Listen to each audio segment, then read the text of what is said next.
नमस्कार प्रिय विद्यार्थियों, सिलेक्शन सफर यूट्यूब चैनल में आप सभी का स्वागत है। वैकेंसी न्यूज अपडेट लेकर एक बार फिर उपस्थित हूँ। वैकेंसी आईटीआई होल्डर के लिए भी है और बड़ी शानदार भर्ती है। शानदार मैं इसलिए बोलता हूँ पे स्केल के हिसाब से। आपका पहला बेसिक यहाँ पर लगभग 30,000 रुपए है।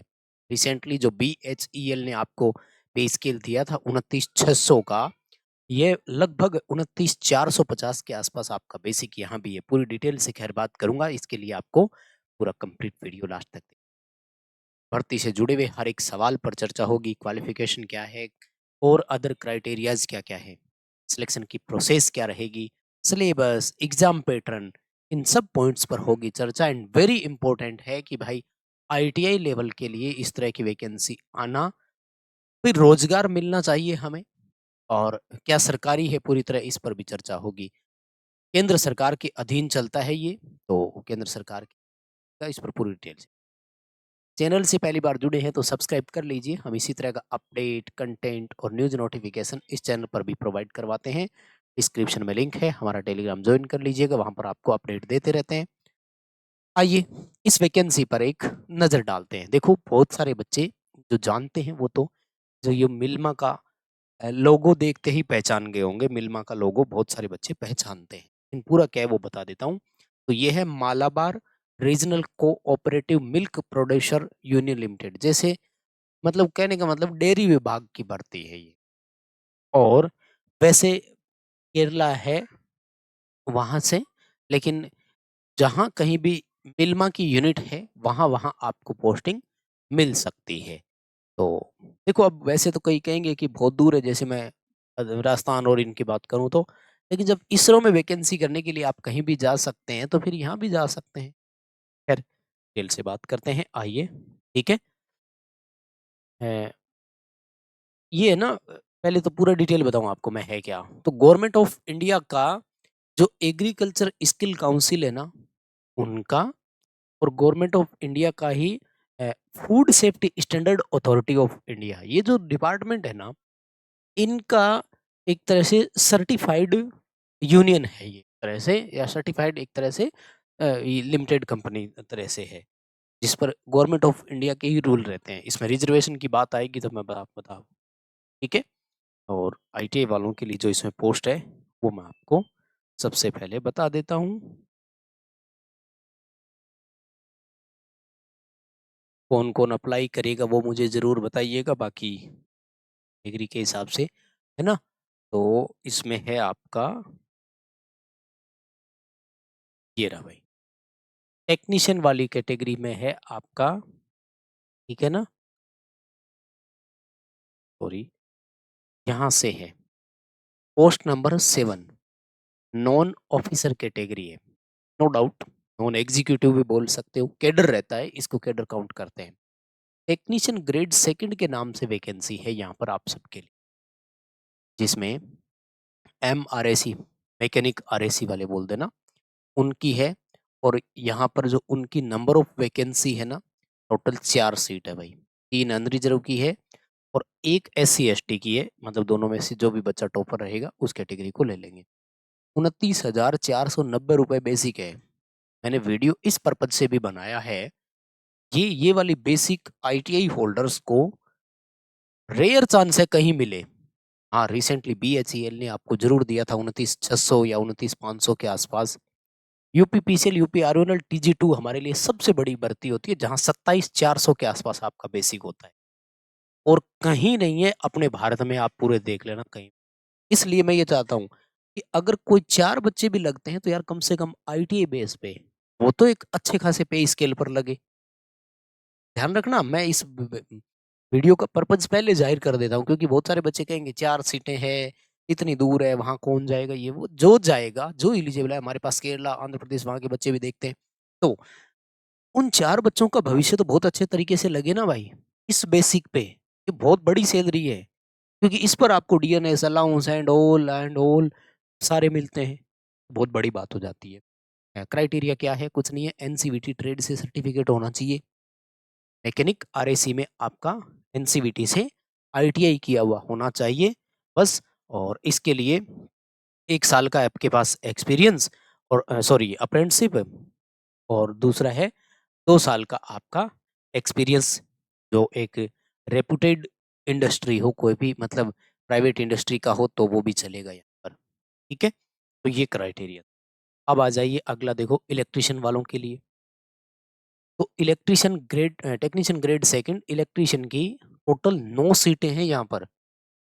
तो इलेक्ट्रिशियन के लिए तो ठीक ठाक हो गई ना। 8 सीटें अनरिजर्व की और एक रिजर्व कैटेगरी में SC ST में से एक बच्चा जो भी लगे। 29,490 रुपए बेसिक, माय डियर, मायने रखती है यार। अब इन 9 सीटों में भी क्राइटेरिया देखना, NCVT से तो ITI हो इलेक्ट्रिशियन में। सारे बच्चे SCVT वाले हैं, NCVT से ITI भी नहीं है उनका, वो बाहर हो गए। सेकंड इंपॉर्टेंट, अप्रेंटिसशिप मांगी है इन्होंने, तो अप्रेंटिसशिप नहीं होगी बहुत सारे बच्चों के पास। उसके बाद में 2 साल का एक्सपीरियंस भी होना चाहिए और उसके बाद में वायरमैन का लाइसेंस भी, competent authority government of Kerala. Okay, तो इसमें तो भाई फिर केरला वाले बच्चे ही भर सकेंगे, क्योंकि केरला गवर्नमेंट का आपके पास लाइसेंस होना चाहिए। राजस्थान वालों के लिए फिर जैसे नहीं हो सकता। पर चलो, जितने भी बच्चे हमारे केरला से देख रहे हैं, कम से कम वो तो एलिजिबल है और वो तो भरेंगे। तो इन 9 सीटों के लिए आपको करना है अप्लाई। उसके बाद में टेक्नीशियन ग्रेड सेकंड इलेक्ट्रॉनिक्स वालों के लिए है 3, और NCVT ITI इलेक्ट्रॉनिक्स में हो 1 साल का अप्रेंटिसशिप और 2 साल का एक्सपीरियंस हो। अब देखो, वैसे इलेक्ट्रिशियन वालों की मैं बताऊं तो ये इतने सारे जो 4 क्राइटेरिया है ना, ये 4 क्राइटेरिया वाले बच्चे मिलना बहुत मुश्किल है। जिस बच्चे के पास ये चारों चीजें है ना, डेफिनेटली श्योर सिलेक्शन होगा उसका, उसका श्योर सिलेक्शन होगा। 9 सीटें उसके लिए एक्स्ट्रा है, यूं समझ लो। क्योंकि इतना सारा क्राइटेरिया पूरा करके आपको कंपटीशन एग्जाम, रिटन एग्जाम भी देना है, CBT मोड, तो बहुत कुछ होगा यहाँ पे। इसलिए अगर क्वालिफाइड हो, क्राइटेरिया पूरा कर पा रहे हो ना, तो फॉर्म भर देना, बहुत अच्छी आपको मिलने वाला है। और बॉयलर फीटर की एक है, ठीक है ना। तो ये था क्राइटेरिया। और अब मैं आपको बता देता हूँ फॉर्म की लास्ट डेट क्या है। तो 27 नवंबर 2025 शाम 5 बजे तक लास्ट डेट है। और ये ऑफिशियल वेबसाइट है, malabarmilma.com ऑफिशियल वेबसाइट, यहाँ जा करके अप्लाई कर सकते हो, या फिर www.mrcmpu.com इस वेबसाइट पर भी आप विजिट करके जो है वो अप्लाई कर देना, ठीक है। और ये नोटिफिकेशन PDF आपको मिल ही जाएगा, तो इसको भी देख करके फॉर्म भर सकते हो। फॉर्म की फीस कितनी देनी है, तो हमारे सेकंड कैटेगरी में थे, नॉन ऑफिसर वाली कैटेगरी थी, तो 700 रुपए की फीस पे करनी है। किस किस को? अनरिजर्व OBC, ठीक है। और अगर SC ST से आप अप्लाई है करेंगे फॉर्म, तो आपको 350 रुपए की फीस पे करनी होगी, ठीक है। और सिलेक्शन मेथड में क्या रहेगा, तो सिलेक्शन मेथड देखो मैं आपको बता देता हूँ। टेक्नीशियन का, टेक्नीशियन में आपका रहने वाला है भैया ये रहा, ठीक है। तो technician mechanic, RAC, electrician, electronics और बॉयलर फीटर, इन सब के लिए तो एग्ज़ाम होगा आपका। और एग्ज़ाम में जो क्राइटेरिया है वो क्या है, सब्जेक्टिव, कोर सब्जेक्ट और अलाइंड सब्जेक्ट में तो 75 यानी 75% आपकी ट्रेड, जैसे इलेक्ट्रिशियन से हो तो इलेक्ट्रिशियन के 75 क्वेश्चन आएंगे, फीटर से हो तो फीटर के आएंगे। एंड 25%, 25% जो रहेंगे वो नॉन टेक रहेगा। अलाइन सब्जेक्ट बोलते हैं इसे, कोर सब्जेक्ट और अलाइन सब्जेक्ट बोलते हैं। और स्किल टेस्ट भी होगा आपका, और पेपर इंग्लिश में होगा। जो CBT मोड एग्जाम है वो इंग्लिश लैंग्वेज में होगा, और 100% वेटेज रहेगा आपके इस एग्जाम का। ये जो स्किल टेस्ट है, ये आपका केवल और केवल क्वालिफाइंग इन नेचर है, आपको इसे केवल क्वालिफाई करना है, ठीक है। कोई और भी जानकारी शेयर करनी है क्या?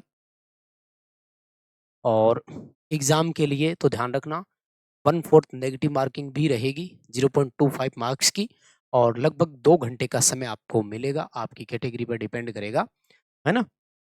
जैसे आपके 100 क्वेश्चन आते हैं तो 120 मिनट आपको मिल जाएंगे, ठीक है।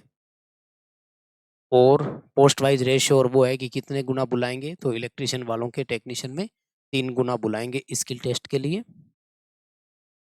ठीक है। बाकी और कोई भी जानकारी आपको चाहिए तो आप, हाँ, एज क्राइटेरिया रहेगा, सॉरी, 18 से लेकर 40 साल तक की एज क्राइटेरिया है, और ये है अनरिजर्व कैटेगरी के लिए। रिजर्व कैटेगरी में एज पर रिजर्वेशन जितना भी है वो सारा का सारा रिलैक्सेशन भी आपको यहाँ पर मिलने वाला है। तो इतना ही था भाई अपडेट। और कोई भी जानकारी आपको चाहिए तो डिस्क्रिप्शन में लिंक है हमारे टेलीग्राम का, ये पीडीएफ आपको वहाँ से मिल जाएगी। इस पीडीएफ को आप ले लीजिएगा। कौन-कौन अप्लाई करने वाले हैं ज़रूर बताएँ। वीडियो को लाइक ज़रूर करेंगे, बहुत मेहनत लगती है, छोटा-सा अप्रिशिएट माँगते हैं, बिना लाइक के नहीं जाएँगे। चैनल को भी सब्सक्राइब ज़रूर करना।